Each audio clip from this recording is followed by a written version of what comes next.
Udah nyala. Nyalakan ya. Ini udah nyala ya. Cek 1 2 3.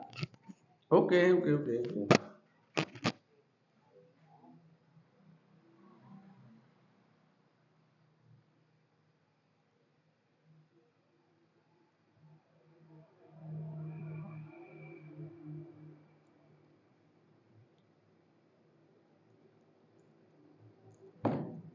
Ini buat kini di foto-foto di kami. Kamu tahu ini. Selamat malam, assalamualaikum warahmatullahi wabarakatuh, sahabat KR53. Senang sekali malam hari ini jumpa lagi bareng Ana di sini. Tentunya nggak sendirian ya, ada beberapa kawan yang sudah hadir untuk kita ajak ngobrol sambil ngopi malam hari ini ya. Nah, buat kawan-kawan di rumah yang barangkali mau gabung boleh datang langsung ya di studio KR53 ada di Jalan Kapten Tendian nomor 53 Jombang. Atau buat teman-teman yang ingin gabung melalui live streaming kita di YouTube @KR53 Broadcast boleh juga ya memberikan opininya atau sekedar memberikan pertanyaan juga boleh ya. Nah, sahabat KR53 untuk malam hari ini tema kita yaitu tentang runtuhnya rasa aman terkait dengan tragedi Ponpes di Sidoarjo dan juga gagalnya pengawasan publik. Nah, malam hari ini langsung aja ya kita kenalkan ada dua teman kita. Nah, selamat malam. Ini yang pertama ada Hasim. Cak Azim. Iya. Ya, Selamat ini malam. Selamat malam ya. Gimana? Aman.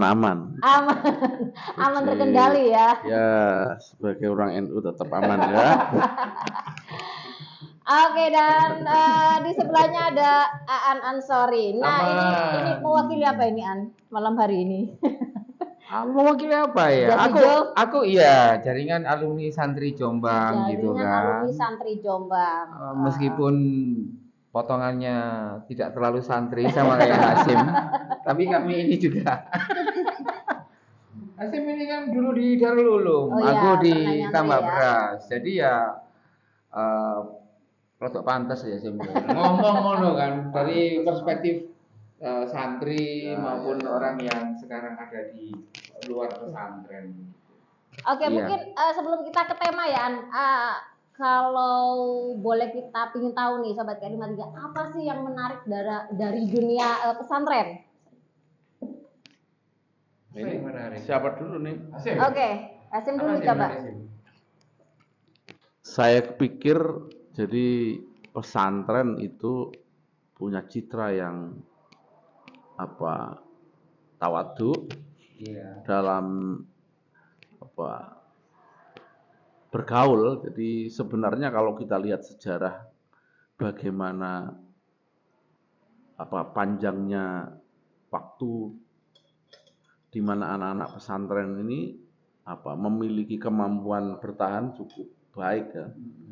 Dari cara-cara bersikap yang disebut tawadhu, kemudian menjadi awal dasarnya bagaimana dia bermasyarakat. Yang kedua, saya kira karakteristik ilmu pengetahuan pesantren itu di dalam konteks keindonesiaan kita cukup inline membantu soal-soal di mana waktu Gus Dur itu ada begitu sampai anak-anak muda yang diusung yang dibawa oleh Gus Dur intelektual berlian di pesantren saya kira cukup cemerlang lah, cukup bersinar gitu. Walaupun dekade itu ya semakin lama sayup-sayup kembali ke partai politik dan feodalisme lah saya kira itu. Ya, nah kalau An sendiri pernah pengalaman nyantri gitu ya, jadi dunia pesantren. Nah, kira-kira apa sih pengalaman yang paling menarik? Enggak selalu yang menyenangkan, bisa juga sesuatu yang membuat kamu menemukan mainstream yang berbeda ketika berada di dunia pesantren itu apa? Aku kira sama dengan pengalaman dari banyak teman yang dulu di pesantren ya. Yang menarik adalah kita punya kesempatan untuk bertemu dengan beraneka ragam para santri ya, para santri dari berbagai macam gitu. Dari berbagai daerah ya dari biasanya. Berbagai daerah, kami belajar banyak tentang menghargai dan lain sebagainya. meskipun sebagai sebuah komunitas yang kompleks gitu kan, tentu saja ya masih seperti anak muda dan lain sebagainya itu tentu saja ada hal-hal yang masih bersifat anak muda begitu ya. Ya, pukul memukul, kemudian Bullying gitu ya. bullying dan lain sebagainya itu merupakan bagian penting. Terus juga soal kesehatan gitu kan. Yang menarik itu begini Nur, kalau dunia modern misalkan melihat apa eh, kerapuhan para pelajar, para santri itu dalam aspek kesehatan itu dianggap sebagai nilai minus. Misalkan di sana itu kan usum skabis ya, gudiken dan lain sebagainya itu kalau dalam pandangan pendidikan modern itu kan dianggap sebagai sesuatu yang harus dihindari dan lain sebagainya. Nah, di pesantren itu cara baca itu dibalik. Justru kalau tidak gudiken itu ya apa sih ya, dianggap nggak punya stempel gitu. Kurang lengkap. Maksudku dari aspek psikologis, betapa pesantren dan komunitasnya itu memiliki satu mekanisme yang mirip torpedo itu, membalik sesuatu yang di aspek publik itu dianggap jelek, tapi kemudian menjadi bagian dari sebuah tradisi dan ditaklukkan.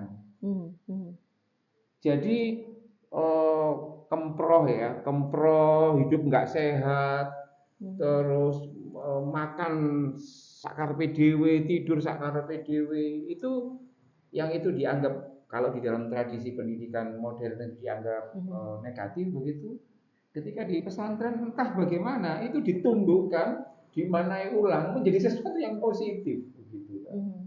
Itu bagi saya positif, tapi juga pada to some extent itu juga ada hal yang negatif, misalkan pembulian misalkan ya, pembulian, terus kemudian praktek tidak terpuji lainnya seperti gasap dan lain sebagainya, atau yang paling lagi menarik sekarang yang kasusnya Trans 7 misalkan ya Sim ya, soal betapa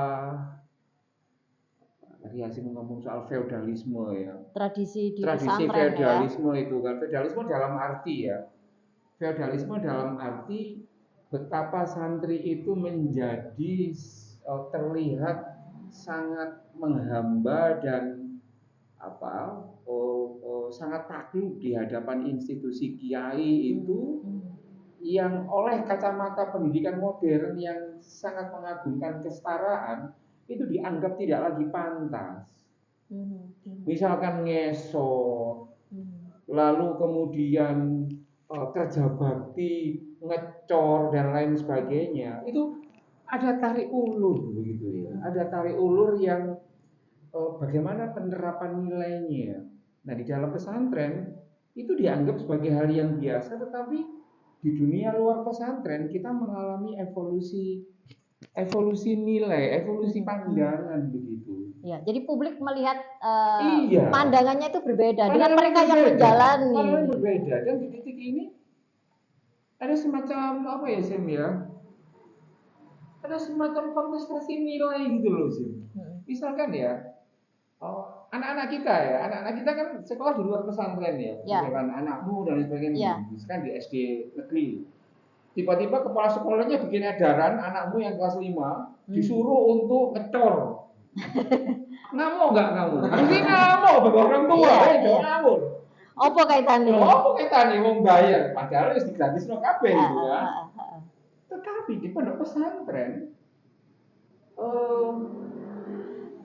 banyak pesantren yang apa ya? Mungkin ada nilai-nilai filosofi yang itu tidak terpublish gitu ya. Aku paham itu nilai filosofi itu, tetapi kemudian objek tindakannya kan sama ya Nur ya. Objek tindakannya sama begitu. Nah, ketika ada kontradiksi antara lokalitas versus nilai-nilai universal, itu tabrakannya kan menarik. Misal begini ya Nur, nanti disambung sama Hasim. Misal, kamu kan aktivis perempuan dan anak ya. Kita kan sudah punya undang-undang perlindungan anak kan. Di salah satu pasalnya itu mengatakan anak di bawah umur itu harus dimerdekakan, tidak boleh dieksploitasi. Ya. Jadi kalau kamu misalkan nyuruh Alia atau siapa ngamen tahu melok ngecor di foto, di video padahal dia masih kelas 5 Di bawah SD. umur ya. Maksudnya mau viral dan nggak boleh. Itu Ya. kan nilai-nilai universal. Ya. Nah, di pesantren ini sepertinya di beberapa pesantren, nggak banyak pesantren ya, itu yang mengatakan sorry ya, nilai-nilai universalmu itu nggak berlaku. Diterapkan di pondok pesantren. Di pondok pesantren. Nah, ketegangan ini yang saya kira juga mesti harus dicarikan solusinya. Nah, soal solusi, saya begini. Ya. Tahu kan aku diomong ngecor kan sih biar. Kalau Asim sendiri gimana melihat gimana komunikasi gimana kalau kita lihat pondok pesantren itu seperti punya kerajaan tersendiri ya, beda dengan publik yang secara terbuka bisa orang langsung mengawasi gitu ya. Nah, sebaiknya seperti apa sih pondok pesantren saat ini? Apakah tetap melanggengkan dengan nilai-nilai itu atau bagaimana bahasa komunikasi publik yang sebaiknya disampaikan supaya tidak salah persepsi gitu, mispersepsi atau justru publik atau media itu membangun narasi yang berbeda, narasi yang negatif. Ini soal apa ini? Soal itu tadi yang feodal, ya. Gimana seharusnya? Saya kira case-nya itu harus diperjelas gitu di dalam perbedaan pandangan nilai ya. Tapi kalau itu kan ada beda lagi soal misalnya statement kerajaan gitu kan. Saya kira soal ada nanti mesti itu jadi kajian tersendiri juga. Saya kira misalnya dampak dari mekanisme sistem mengelola kerajaan pesantren misalnya. Tapi kalau saya kira tadi pernyataan awal tentang bagaimana perbedaan pandangan pesantren dan ruang publik itu semakin lama semakin jauh. Jadi misalnya tadi itu misalnya bagaimana melihat pekerja santri gitu. Iya. Atau bagaimana misalnya menjadi feodalisme pesantren dan ruang publik itu apa cara membacanya kan begitu kira-kira. Iya. Saya kira ya kalau saya sih punya pandangan gitu bahwa setiap kita sedang menguji pengetahuan yang sedang beredar di ruang pesantren atau ruang publik itu terhadap apa dampaknya gitu. Terhadap apa dampaknya bagi pengetahuan atau bagi pembelaan terhadap Islam misalnya. Kalau misalnya kita kekeh terhadap nilai itu tetap kita pegangi gitu, misalnya feodalisme atau pekerja anak misalnya itu.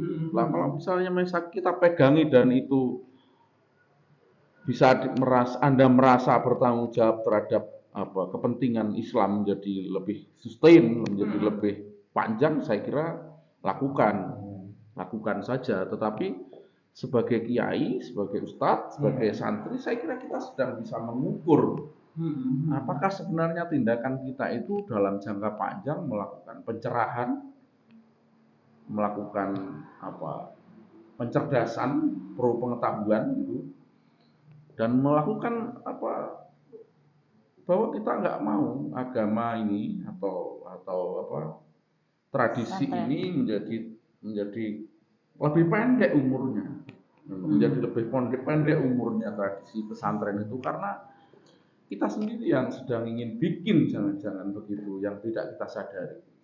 Salah satu contoh misalnya apakah kemudian pengkultusan itu terhadap misalnya kasus-kasus satu crop gambar itu trans 7 itu dia akan berumur panjang pengkultusan itu. Apakah pengkultusan itu tidak mengganggu kritisisme gitu? Sementara kebutuhan Gen Z, kebutuhan Gen Alpha, kebutuhan kebutuhan panjang dan pendek di negara ini sedang terjadi problem yang akarnya adalah pengkultusan terhadap simbol-simbol keagamaan yang orang bilang misalnya jubah begitu, kalau sudah begitu seluruh persembunyian dari perselingkuhan konflik itu korupsi, macam-macam ke situ semua gitu, ke dalam simbol-simbol keagamaan dan ke simbol-simbol kebarokahan itu. Kalau kebarokahannya material itu bisa agak fatal saya kira itu ke depan gitu kira-kira. Oke, kita kembali lagi ke tema tadi ya tentang runtuhnya. Kita tahu ya di akhir bulan kemarin sekitar 29 September ya, tepatnya tanggal 29 September 2025 terjadi ini ya, kita bilang tragedi atau bencana apa ini ya. Jadi runtuh ya Pondok Pesantren Al-Hozini di Sidoarjo ini. Ada 3 lantai, lantai ketiga ini yang sedang para santri yang sedang melakukan sholat ini tiba-tiba menjadi korban runtuhnya ini ya, bangunan dari Pondok Pesantren Al-Hozini yang ada di Sidoarjo. Nah, data yang sementara kita dapatkan di media itu ada sekitar 67 korban yang meninggal dan 104 yang terluka dan cedera. Nah, itu juga merupakan korban yang cukup luar biasa ya. Kita menyayangkan kejadian itu. Nah, kalau Aan sendiri melihat bagaimana sih? Sedih. Pastinya sedih. Tapi kira-kira siapa sih yang seharusnya bertanggung jawab ya dengan kasus peristiwa seperti ini? Karena kalau di beberapa tempat lain kita lihat ada juga sekolah yang roboh, kemudian banyak murid yang menjadi korban. Nah, kalau kasus ini gimana Aan melihatnya? Siapa yang bertanggung jawab? Siapa yang bertanggung jawab? Tergantung perspektifnya. Kalau perspektif normal ya pasti kita dengan mudah untuk yang bertanggung jawab adalah siapa yang penanggung jawab di situ. Tapi kalau perspektifnya teologis yang fanatik, yang bertanggung jawab adalah Allah Subhanahu wa taala. Loh, ya iya sih, semuanya itu kan takdir. Kan begitu kan, ini takdir dan lain sebagainya. Tapi ketika ada orang mengatakan itu takdir dan lain sebagainya, sebenarnya dia itu mengalami kecacatan berpikir atau sedang tidak cukup punya keberanian untuk mengatakan yang sejujurnya. Karena ketika dia ngomong jujur, dia itu bisa ngomong jujur, yang ngomong takdir itu bisa ngomong jujur, tapi nggak enak hati sama para kiai-kiai itu. Jadi yang ingin saya katakan begini, bahwa dalam pandanganku Nur, takdirnya Tuhan itu selalu bisa dinalar. Misalkan kenapa kita kecelakaan, kenapa kita mati dan lain sebagainya. Ilmu pengetahuan itu sudah, kemampuan akal kita oleh Tuhan itu diberikan, itu sudah cukup untuk bisa menguak tabir-tabir takdir yang awalnya tidak bisa dinalar oleh akal, itu bisa dinalar oleh akal. Misalkan 2 hari pasca ambruk, itu kan salah satu profesor kalau tidak salah di ITS itu kan langsung ngomong, ini struktur bangunannya kacau ini. Misalkan tiang penyangganya tiang penyangga yang untuk 4 lantai, 3 lantai, itu ternyata sangat ringkih begitu. Kita nggak usah ngomong takdir, terlalu tinggi ya. Melibatkan Tuhan dalam persoalan ini. Jangan sampai ke Tuhan dulu lah gitu kan. Kasihan masa Tuhan dibawa-bawa itu kan. Jadi secara ilmu akal saja bisa kelihatan, mana mungkin tiang yang sekurus itu bisa menopang bangunan dengan itu. Jadi bisa dikatakan bahwa struktur dan spesifikasi dari teknis bangunan itu yang bermasalah. Nah, kalau kita mau lacak kan kemudian yang mudah saja. Ini siapa yang gambar? Yang tanda tangan siapa? Pengawasnya siapa? Kontraktornya. Pakai duit apa? Duit sendiri atau pakai duit negara? Kalau duit negara kan jelas ya. Misalkan kita mau bangun sekolah, terus kemudian kita minta duit ke APBD, APBN. Nggak mungkin duit dari negara itu bisa turun kalau tidak ada syarat spek-speknya yang sesuai dengan aturan. Gitu. Kalau misalkan ini pakai duit negara, misalkan Al-Hozini, kan gampang saja. Spek yang diajukan pasti sesuai. nanti implementasinya ya nggak ngerti gitu kan. Pengawasannya. Iya, pengawasannya. Nah, kenapa itu bisa terjadi? Lagi-lagi kan begini tadi yang Hasim sampaikan itu, bahwa feodalisme itu sebenarnya kan nggak jelek. Yang jelek itu adalah ketika feodalisme itu menuntut orang-orang di bawahnya itu untuk tunduk dan tidak boleh ada kritisisme terhadap dirinya yang feodal. Gitu kan. Misalkan begini Nur, kita ini santri ngerti teknik misalkan gini.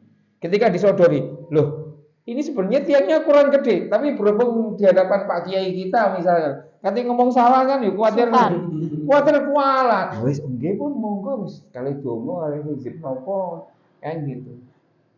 Jadi aku melihat bahwa salah satu muara yang perlu diurai tadi Hasim ngomong soal kritisisme itu adalah seringkali tawaduk itu adalah adab ya, etika. Itu selalu dikontraskan dengan kritisisme. Jadi kalau kita ngeritik, kita mengatakan itu kayaknya ada yang salah dengan sesuatu yang halus sekalipun, kita dianggap tidak punya adab. Padahal itu kan nggak kayak gitu. Jadi ketika kita melakukan pembenaran atas apa yang kita anggap perlu dibenarkan, itu sebenarnya adalah bagian dari ketawaduan. Justru kalau kita membiarkan kesalahan itu terus berlangsung, kita diem saja, justru kita perlu reorientasi tentang tawadhu itu. Ya ingin saya katakan Nur, bahwa sebenarnya ini sangat mudah kok diurai. Polisi sudah sangat pintar untuk ini. Aku dengar katanya proses penyelidikan sudah dinaikkan menjadi penyidikan. Kalau penyidikan kan sudah ada tersangkanya. Tapi per hari ini kayaknya Polda Jawa Timur belum merilis apa namanya siapa tersangkanya kayak gitu. Saya tidak tahu sampai level siapa yang tersangka. Tapi ingin saya katakan begini Nur, ketika orang-orang kayak aku dan banyak teman-teman di pesantren yang lain itu mendorong supaya ada audit bangunan, kemudian ada proses pro justisia, itu sebenarnya kita tidak sedang menghakimi pesantren tersebut. Kita sedang mendidik mendidik siapa saja itu untuk berlaku adil sejak dalam pikiran gitu Nun. Aku ingin mengatakan kayak di fikih begini kan. Fikih itu kan sembayangmu itu tidak akan bisa sah kalau proses wudumu nggak sah. Wudumu itu nggak akan sah kalau airmu bermasalah. Kita itu kan di pondok kan diajari mikir runtut gitu kan Semi ya, mikir runtut gitu, semua ada konsekuensinya. Nah ketika kita mencoba untuk menyatakan gagasan ini sebenarnya produk dari bagaimana pesantren mendidik kita untuk berpikir runtut dalam persoalan fikih itu sendiri. Tidak ujuk-ujuk langsung wes apa dari takdir Gusti Allah ngono kan ya itu menurutku melecehkan pesantren gitu loh maksudku. Wong kita dididik di Basul Masail itu kan semuanya harus logis, Pak. Gak iso, ya sih jare Gusti Allah kayak ngono, enggak akan diterima. Nah, cara berpikir logis seperti itu menurutku tidak ada salahnya dipakai di dalam upaya untuk mengurai benang kusut di soal ini. Kasihan para wali santri meskipun saya tahu mereka ikhlas, tetapi kita tidak hanya ngomong soal ikhlas, tapi bagaimana kita juga memastikan pondok pesantren Al-Fauzini ini menjadi lebih kuat, menjadi lebih sistem pendidikannya menjadi lebih oke begitu kan, lebih baik lagi. Tapi kalau cuma sekedar dimaafkan, dinormalisasi itu kan ya malah dilomprongno pondok-pondok gitu. Ya mesti harus dikritisi supaya lebih kuat. Gitu sih menurutku. Iya. Kalau Asim sendiri gimana melihat sebagai ini agak kembali, jadi kalau kita mau runtut gitu bahasa akhirnya itu jelomprongno, jadi jelomprongno itu tadi bahasa apa gitu? Jelomprongno itu artinya mendorong orang di bibir jurang supaya masuk jurang. Ngapokno tapi ya. Jawa yang Menjlongkrong itu apa? saya kira ya kalau runutnya tadi saya bilang feodalisme itu kan apa tidak selalu punya citra yang apa mesti kebenarannya milik modernitas gitu, milik kritisisme gitu. Nah, saya kira kan ukurannya kan tadi bilang kalau you mau lakukan dan itu jujur, ya silahkan. Misalnya yang kita bilang itu, apakah sebenarnya penghormatan kultus kita kepada apa kiai atau kepada ustadz gitu ada kebenaran. Saya kira kalau soal misalnya ternyata memang kita mengkultuskan, misalnya memberi bisaroh yang lebih banyak kepada ustadz dan ustadznya masih berperilaku sederhana, saya kira masih kita bilang oh ya orang bilang ya kiai itu kan wis rampung urusan dunia kan gitu. Kira-kira ngono kan. Tapi kalau misalnya kultus itu kemudian tidak ada kejujuran dari sang kiai atau dari sang ustadz yang masih kita selalu lihat apa perebutan arena simboliknya masih pakai pajero gitu kan, itu simbol kebodohan sebenarnya kan. Simbol pertama nomor satu kebodohan itu kan, dan kira-kira gitu. Nah, makanya kita bilang agak jujur ya enggak apa-apa kalau you merasa bertanggung jawab ada kejujuran untuk terus melakukan feudalisme itu. Kalau tidak kan sebenarnya kita telah menanam kekacauan kan ketika tidak ada kejujuran itu. Kemudian kita geser ke misalnya Al-Ghazini ya. Ghazini misalnya. Kalau sekarang yang kita lihat itu kan ruang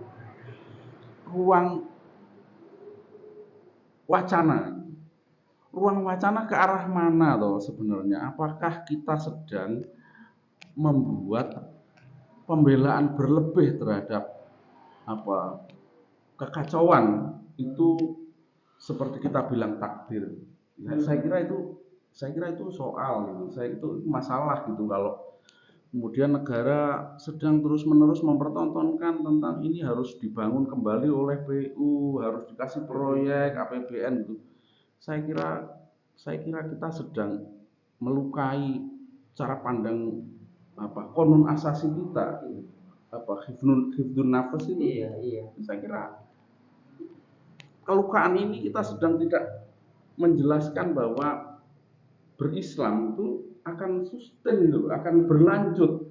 Orang-orang yang korban itu lama-lama otaknya akan menggeliang. Apakah benar? Mungkin hari ini tidak masih bilang ikhlas karena ruang publiknya masih bilang begitu, tapi dia lama-lama menyimpan luka. Dia akan terus luka gitu. Nanti kalau terus luka terus itu terus kemudian dia bilang wah mondok itu sudah nggak pas gitu. Lama-lama kan akan luka.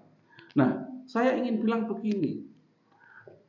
Ya, mari kita Islam itu juga membaca ruang pengetahuan sejarah. Ruang pengetahuan sejarah maupun ruang pengetahuan persoalan. Kalau ruang pengetahuan persoalan tadi itu kan bahwa roboh itu persoalan pengetahuan kan ngono gitu. Ruang pengetahuan bangunan macam-macam. Ada bencana, ada ruang pengetahuan geologi macam-macam. Lah ruang pengetahuan sejarah kan nggak bisa di mitologi ini Islam dijaga oleh Gusti Allah. Berapa negara yang dulu itu menjadi pusat-pusat Islam jadi ganti negara, ganti Kristen kan? Iya. Ada kan istilah-istilah Babilonia macam-macam itu kan. Saya kira kita sedang ingin bertanggung jawab untuk menjaga Islam itu pro terhadap kritisisme yang memang bisa dipertanggungjawabkan kan, pro terhadap pengetahuan yang sebelum takdir itu. Kalau perdebatan kita lama soal kodok dan qadar gitu, kan begitu. Perdebatan kita lama yang menjaga tentang disebut konun asasi, apa yang yang dijaga oleh kita sebagai orang beragama. Pertama 5 itu apa sih gitu. Kalau sama jiwa kita sudah tidak pro gitu, tidak peduli gitu. Ya saya kira kita sedang menggali soal yang panjang itu. Jadi lama-lama menjadi persoalan yang terus menggelayut. Jadi Islam tidak konstekstual gitu, pesantren apalagi gitu. Nggak bisa kita glorifikasi. Nah ini dijaga oleh wali-wali itu kan nggak begitu juga kali ya. Gitu, Nur. Nah, kalau dari sisi negara sendiri, seharusnya apa sih yang dilakukan? Mungkin ini hanya satu kasus ya, pondok pesantren Khozini ini kebetulan yang mengalami kasus runtuhnya. Artinya memang walaupun lembaga ini berbasis masyarakat, tetapi di mana sih negara seharusnya untuk memastikan standar keselamatan publik ya? Karena di sana ada banyak nyawa yang menjadi taruhan ya, ketika tidak ada pengawasan, tidak ada standar konstruksi yang aman dalam pembangunan pondok pesantren. Nah, di mana sih negara seharusnya hadir supaya kedepannya kasus-kasus yang ada seperti di Pondok Khozini ini tidak terjadi lagi? Kalau ngomong negara itu kan kita juga ngomong arena politik ya Nur ya. Kalau aku jadi Prabowo ya misalkan ya. Kalau aku jadi Prabowo atau jadi Khofifah lah. Misalkan Khofifah itu kayak kamu kan, wow ini berarti salah, kalau salah. Dia nyalon lagi nggak dapet Nur. Gitu. Ada kepentingan lain ya? Iya. Tuhannya para politisi itu adalah posisi elektoral. Iya, posisi elektoral itu. Makanya kan kemudian kan menjadi soft banget kan.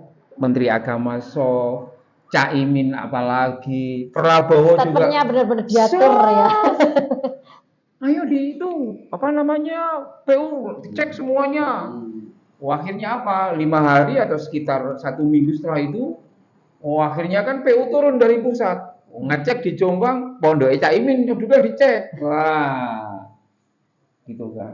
Caimin harus berterima kasih pada Al-Khozini itu kan. Kalau nggak ada tragedi Al-Khozini nggak akan dicek. Nggak akan dicek. Kalau dicek misalkan, oh ternyata ininya nyalain bestek, ya nggak apa-apa. Nanti kan dibangun oleh duit negara. Itu kan enak Nur. Tetapi kan negara ini kan bukan miliknya orang NU saja, bukan miliknya orang Islam.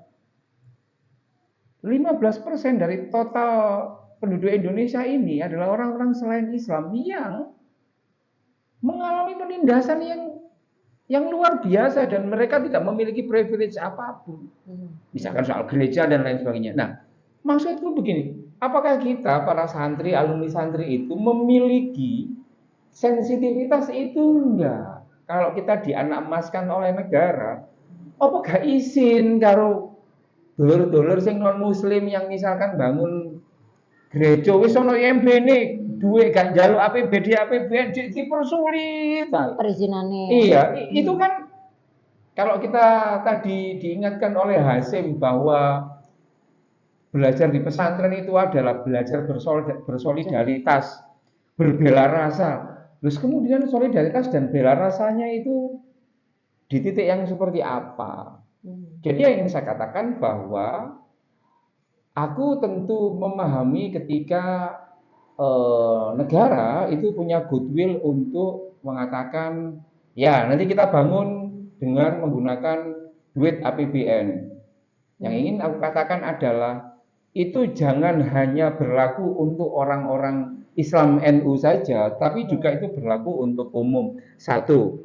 Yang kedua, sebelum ngomong banyak tentang konstruksi ulang soal bangunan, kita diingatkan tadi yang seperti yang dikatakan Hasim, semangat hifdzun nafas kita itu loh. Hifdzun nafas itu kan di Maqasidus Syariah itu kan yang paling ini. Jadi Islam itu muncul untuk menjaga keselamatan jiwa itu.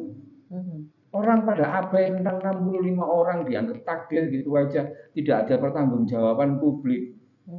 Kita mungkin enak aja ngomong nanti aja ditimbang di akhirat ya, nggak usah nunggu di akhirat dulu lah soal hukum dan lain sebagainya. Jadi sebelum negara ini membangun ulang pesantren-pesantren dan itu bagus, itu juga publik sebenarnya sedang menunggu apakah aparat penegak hukum itu juga bisa bersikap imparsial, tidak memberikan privilege. Artinya, siapapun yang bersalah harus ditindak. supaya ya itu tadi nyawa para syuhada 67 orang ini tidak sia-sia. Kalau misalkan tidak ada perbaikan signifikan terkait dengan organisatorial di misalkan Al-Khazini misalkan, aku khawatir kematian 65 santri ini tidak bermakna apapun gitu loh, Zin. Yang 127 orang yang dirawat itu kemudian 100 iya itu tidak bermakna apapun gitu. Maka cara terbaik untuk menghormati para syuhada yang gugur gitu kan akibat kelalaian konstruksi itu adalah dengan cara secara serius melakukan audit, melakukan penegakan hukum dan melakukan perombakan sistem yang ada itu supaya menjadi lebih baik. Bukan menutup pondok loh ya, bukan menutup pondok. Aku nggak setuju kalau pondoknya ditutup, tapi diperbaiki dan lain sebagainya, sistemnya dibuat, diaudit. Wah, nanti kalau aku ngomong audit pesantren, ngamuk lagi orang-orang pesantren. Ya, kadang-kadang orang itu kan ya susah ya. Cara menyayangi orang itu beda. Kalau teman-temanku yang lain cara menyayangi orang itu salah benar dilus-lus. Kalau salah tak lus-lus, benar tak lus-lus. Gitu. Tapi kalau kita saya kira ya kalau benar kita apresiasi positif. Tapi kalau salah ya kita ingatkan. Kita kritik karena memang begitulah aku dulu di pondok diajari kayak gitu. Karena kamu nggak takut turun gerdu. Yang lain sudah takut turun gerdu. Aku mulai sinyal. Itu diskusi semalam. Gimana anak-anak yang progresif itu bergeser paradigmanya itu karena takut turun gerdu. Nggak turun. Nah, kalau ini Dirajat Hasyim, kira-kira apa sih yang bisa kita berikan untuk memberikan keadilan ya bagi para korban dan bagi para keluarganya kan seharusnya tidak hanya berhenti di kita berbelasungkawa, kita mungkin memberikan bantuan atau sumbangan, tapi setelah itu langkah apa yang seharusnya publik mengawasi dan mendorong, entah itu pemerintah, entah itu pengurus pondok pesantren untuk kedepannya bisa meminimalisir atau melakukan preventif ya supaya tidak terjadi kejadian-kejadian seperti ini. Saya kira kalau langkah apa dan kedepannya bagaimana, saya kira itu dicitrakan situasi yang pendek ini loh sebenarnya yang mau kita lihat itu objektif atau tidak itu dalam perebutan wacana kan begitu kan. Maksudku gini, kalau soal solusi itu solusi mekanikal tuh gampang banget itu negara mau beres itu. Tapi hari ini kan kita sedang ingin bilang begini, yo mbok ya hati-hati itu orang-orang NU atau teman-teman muda NU yang berkomentar sedang menjadikan wacana menjadi tidak seimbang misalnya. Yang tadi tak bilang itu kalau kita tidak pro pengetahuan nanti dampaknya akan serius loh.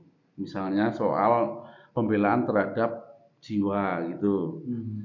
Yang kedua saya ingin bilang begini, bagi orang NU saya kira ya juga penting untuk melihat ini karena bersikap objektif itu akan berumur panjang kalau nggak mau punya basis pengetahuan pendek juga ono kan, misalnya Facebook, X sekarang kan atau Gen Z bersikap terhadap kasus itu.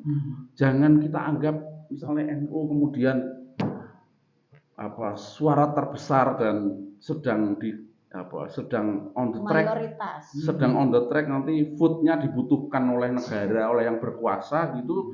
Kemudian kita mengambil alih posisi yang keliru, keliru bisa jadi kesadaran panjangnya, ke depan itu keliru di pandang sejarah kan, tetapi keliru bisa jadi jangka pendek kalau kita nggak lihat misalnya bagaimana anak-anak Gen Z melihat soal itu lebih kritis gitu kan, di semua platform sosial media kan juga banyak juga yang kita lihat nggak linier kan, nggak satu pandangan gitu, banyak saya lihat. Nah, jerembab itu sebaiknya juga kita hati-hati orang-orang muda NU atau struktur NU misalnya di dalam bersikap misalnya mempolisikan atau turut mengancam perbedaan pandangan fatal itu nanti kalau dalam jangka panjang ataupun pendek yang ternyata itu bisa berbalik. Kita kan lihat perubahan wacana atau perbalikan wacana kan kita sering lihat kan juga tidak selalu berumur panjang pergeseran wacana itu kan ketika kebenaran dianggap lalai atau abai, satu orang bisa menjadi trigger. Nah, tiba-tiba kalau posisi ini salah kan, wah fatal kan kita semua jadi mengalami, oh kita ternyata salah berada di posisi apa kemenangan yang kita anggap ternyata kalah kan begitu. Saya kira itu yang penting pendek aja. Kalau negara mau solusi gampang banget itu teknik-teknik itu ya kan. Gitu.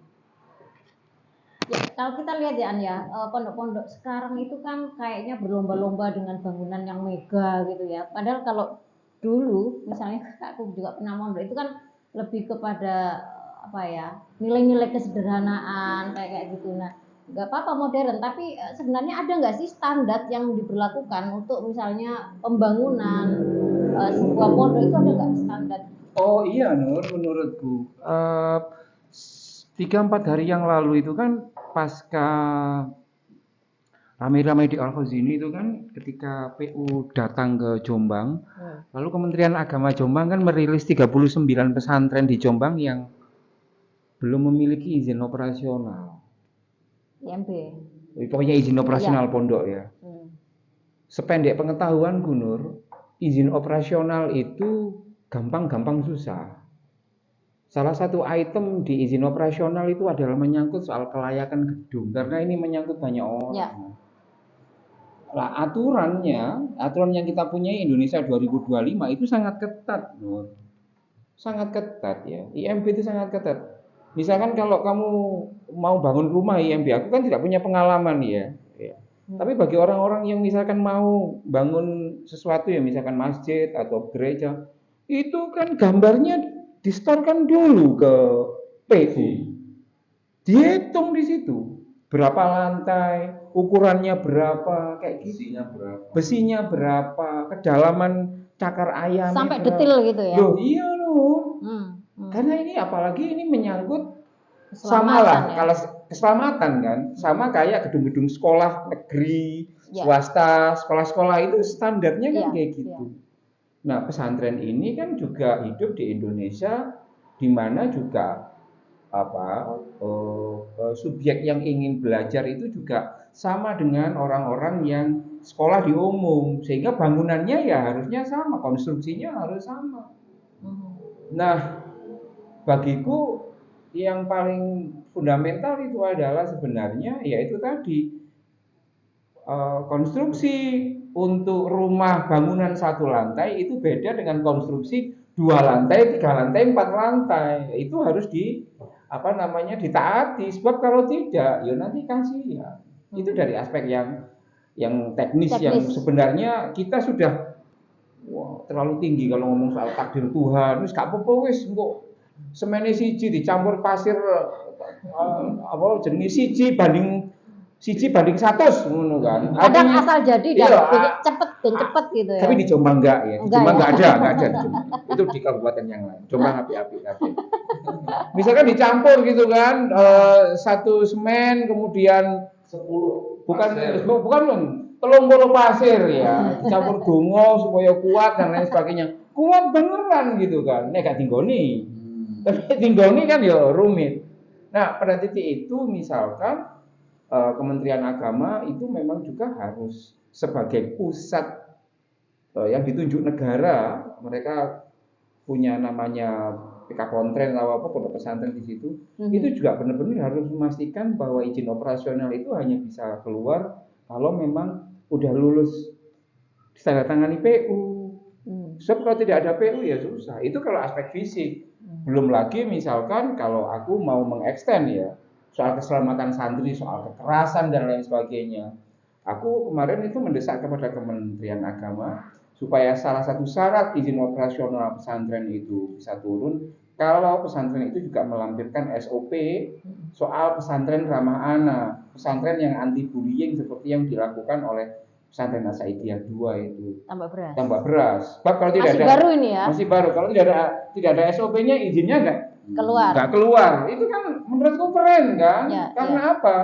Karena SOP itu tidak hanya akan menjamin kenyamanan dari orang tua dan santri, tapi juga citra dari pesantren itu. Pro terhadap pengetahuan begitu loh. Kita ini kan ya akhlakul karimah. Masa implementasi akhlakul karimah kemudian tidak Salah-salah. iya, asal-asalan tidak tercermin dalam SOP-nya, pokoknya angger gitu kan. Nah, pesantren harus tetap ada, tetapi mau tidak mau iya harus berubah. Gitu. Nggak bisa kemudian pesantren 1800 kemudian yang model klasikal itu diterapkan copy paste di sini itu tidak akan bisa, pasti akan mengalami benturan-benturan, kondisinya berbeda. Dulu nggak ada internet, Nur.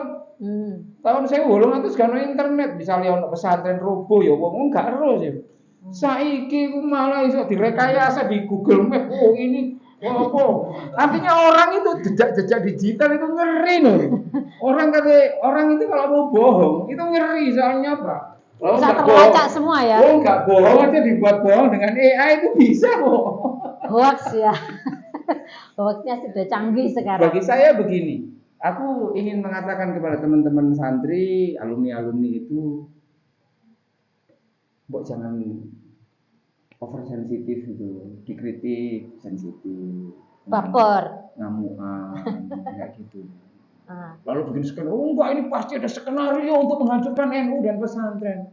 Itu kan proses buruk muka, cerminnya ayo kita belah bareng-bareng. Itu menurut saya tidak akan membuat situasi menjadi lebih baik. Kita kayaknya nggak mau disalahkan, padahal itu kesalahan kita. Kita sibuk menuding orang kan. Bagi saya itu cara pandang yang naif ya. Cara pandang yang naif, justru kita harus bersyukur kepada banyak media, banyak orang yang mengkritik, karena itu adalah bentuk kasih sayang mereka terhadap pesantren yang kebetulan diwujudkan dengan cara yang mungkin tidak pujian dan lain sebagainya. Justru aku ingin mengatakan sekarang ini banyak politisi-politisi yang sedang melakukan politisasi kemarahan banyak orang yang pro pesantren loh. Wah, ayo meluk-meluk pesantren. Karena banyak beberapa teman politisi itu wajar apa pesantren tidak boleh dinista. Aku bilang wah ini modelnya motif politik 2029 ini kan, kayak gitu kan. Gayanya apa pesantren, tapi itu tadi jelomprong pesantren. Bagi saya ya itu tadi ya. Posisi santri itu terbelah menjadi 3 per hari ini. Pertama itu kelompok yang fanatik. Oh, salah benar pesantren itu benar. No. Harga mati. Gitu kan. Yang tengah-tengah itu nggak peduli.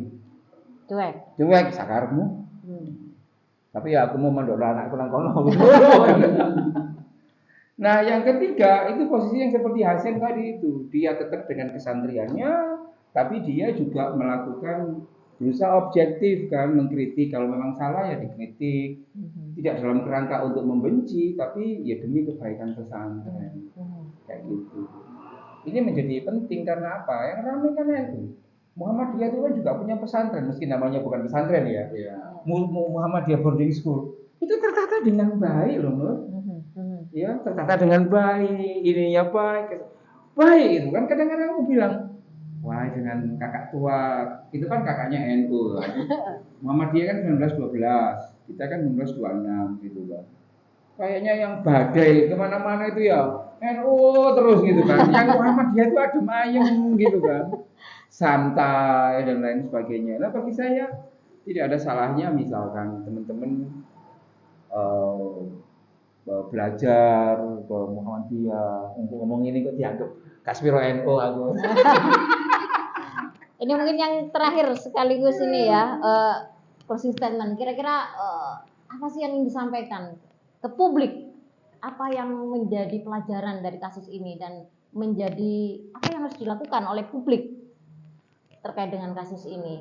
Aku masih ikut pertanyaanmu. Jadi selalu dari tadi kan saya ikut runtut pertanyaanmu dan ikut jawaban Aan yang di sisi pandangan lain lah kira-kira. Pertanyaanmu tadi gini. pesantren itu kan ya misalnya ini nggak bisa juga dibandingkan dengan Muhammadiyah kalau klaim-klaimnya terlalu besar NU ya. Terus itu klaim atau benar kan ya kita nanti panjang diskusinya malahan. Tapi saya ingin bilang begini, kok kita jadi sangat bangunan ya, sangat gedung gitu, sangat materialis gitu. Tadi sudah dijawab Aan, secara teknis gampang itu, pokok pro pengetahuan gampang banget gitu. Tetapi kita juga lupa hal-hal yang filosofis yang merupakan keunggulan pesantren sebenarnya. Misalnya kalau kita bilang tuh tidak sangat ubud dunia gitu, karena yang tadi tak bilang kalau kelihatannya sangat duniawi itu kan jadi kalau kebodohan kelas pertama nih banyak yang flexing gitu loh sih, maksudnya mencitrakan dirinya kaya, para Ya. kiai-kiai tidak semua ya, tidak semuanya. Banyak kiai-kiai yang masih sederhana. Nah, Tapi tidak sedikit yang makanya tak bilang tadi itu. flexing. Kalau bangunan itu sangat duniawi itu, sangat material. Kira-kira. Kira-kira sebenarnya kan tadi saya sudah bilang itu nampak sekali kan perebutan wacana simbolik kita itu kelompok paling rendah gitu loh. Misalnya dia hanya bisa memamerkan mobil, gedung, itu kelompok paling rendah sebenarnya. Dan pesantren tidak itu gitu. Saya ingin bilang sebenarnya kedalaman yang menjadi gerbong Gus Dur itu kedalaman filosofis gitu. Kalau kedalaman takror yang setara, bakjul masail, banyak fikih, banyak ilmu-ilmu kalam macam-macam itu kan sebenarnya kan kedalaman filosofis, kesiapan mental, pembawaan diri yang tawadhu, kira-kira gitu-gitu yang sebenarnya citra utamanya. Saya ingin misalnya gini, kita agak lupa misalnya kalau dikomparasikan dengan definisi yang cukup menarik misalnya dengan Ki Hajar Dewantoro. Pendidikan kita tidak hanya menuju ruang materialis dan butuh ruang materialis. Nah, saya selalu ingin bilang juga kritik misalnya kalau SR itu sekolah rakyat itu pandangannya ruang fasilitas, ruang materialis itu sama aja, kita nggak bertumpu pada kekokohan otak yang sedang kita bangun. Misalnya kalau kita mau membangun tafsirnya si Ki Hajar Dewantoro, apa sih terdidik itu? Terdidik itu kaum priayi yang mau menjadi rakyat. Mananya apa? Kan jelas kan, dia harus turun, dia harus mengerti posisi kehidupan rakyat, dia harus mengerti kemampuan analisis menjadi rakyat, kan gitu. Menjadi rakyat itu yang saya bilang filosofis. Kalau begitu kan nggak perlu menjadi sangat materialis, kan begitu. Menjadi priayi yang menjadi rakyat, terdidik itu dia harus mau terhina. Ngerti maksudnya terhina? Dengan situasi dulu terjajah, sekarang korupsi, kita tidak memiliki kemampuan solidaritas yang baik, mengorganisir yang baik, kita masih gelem terhina. Itu disebut terdidikan. Punya mental yang kuat itu loh. Jadi pesantren sejak awal mau feodal dan misalnya ada kejujuran feodalisme, ya gak apa-apa membangun analisisnya, menjadi memiliki kemampuan nilai tersendiri, gak apa-apa. Yang penting mau jawab keterhinaan itu, mau tampil sebagai gerbong Gus Dur untuk membangun negara menjadi lebih kokoh itu, tampil menjadi membantu PKB untuk memiliki partai yang kokoh itu misalnya kan, menjadi demokrasi yang kokoh. Saya kira itu serius gitu. Kemudian setelah ketiganya kan kemudian bilang si Hatta itu kalimat ketiga si Ki Hajar Dewantoro ketiganya kan maka berorganisasilah atau maka bersatulah lah kira-kira. Maka bersatulah, ya memang bersatu itu yang ketiga termanya. Jadi solidaritas persatuan menjadi penting karena kita sedang menghadapi soal-soal yang global kan. Korupsi itu kalau anak kita dididik mekanikal, kemudian dididik mesin, dididik membuat gedung-gedung, disisik nyaman-nyaman supaya hidup nyaman. Ya nanti kita yang jadi mereka bos anak buahnya bapaknya nanti kan. Tiba-tiba SD itu HP, SMP kemudian apalah laptop yang bagus. SMA Pak Vario mereknya ini ya repot Nah, begitu-begitu kan. Itu yang saya kira saya kira kita agak lupa padahal itu potensi utama pesantren. Potensi utama pesantren itu tidak hanya membangun material-material gitu.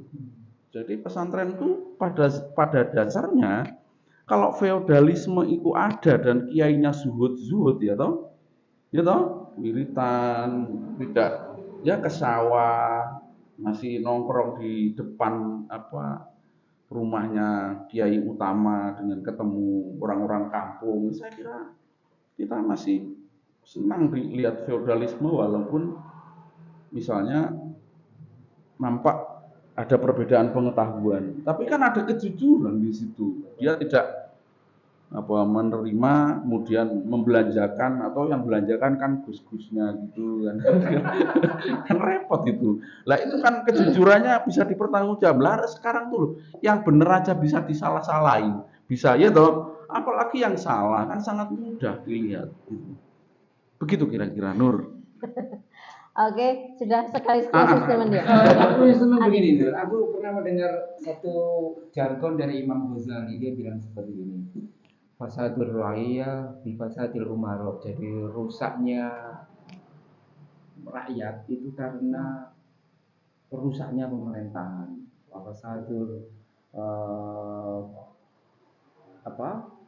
rusaknya pemerintahan ini karena kan rusaknya tokoh-tokoh agamanya. Karena tokoh-tokoh agamanya itu lebih mencintai dunia dan ketenaran. Itu ada Arabnya itu, fasadul ra'iyah bi fasadil umarok bi fasadil ulama bihubid dunya wal jah gitu. Jadi rusaknya rakyat, sengsaranya rakyat itu karena negara itu brengsek. Brengseknya negara yaitu karena para tokoh-tokoh agamanya, ulamanya itu lebih mencintai aspek duniawi dan ketenaran gitu. Itu sebabnya aku sangat kaget pada waktu ada ekskavasi gedung-gedung itu, tiba-tiba nemu sedan Mercedes.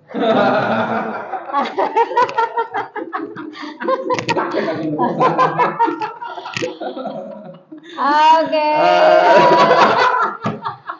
Sahabat K53, ini tadi ya obrolan kita yang cukup menggelitik dan pastinya semoga saja bisa menjadi pemantik untuk nalar kita ya, untuk melihat bagaimana sih untuk jadi yang diawasi gak hanya bangunan ya, tapi orang-orang tokoh agama, tokoh masyarakat, pemerintah. Jadi mereka itu bukan orang yang anti istilahnya anti dosa gitu ya.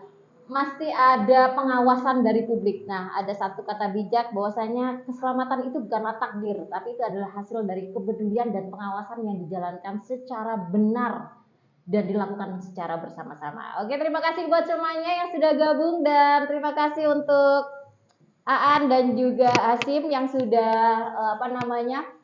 sharing tentang pemikirannya ya. Semoga saja ini bisa membuka nalar kita dari sisi perspektif yang berbeda dalam melihat pondok pesantren dari kasusnya pondok pesantren Al-Khazini. Terima kasih buat semuanya dan kita tutup. Wassalamualaikum warahmatullahi wabarakatuh.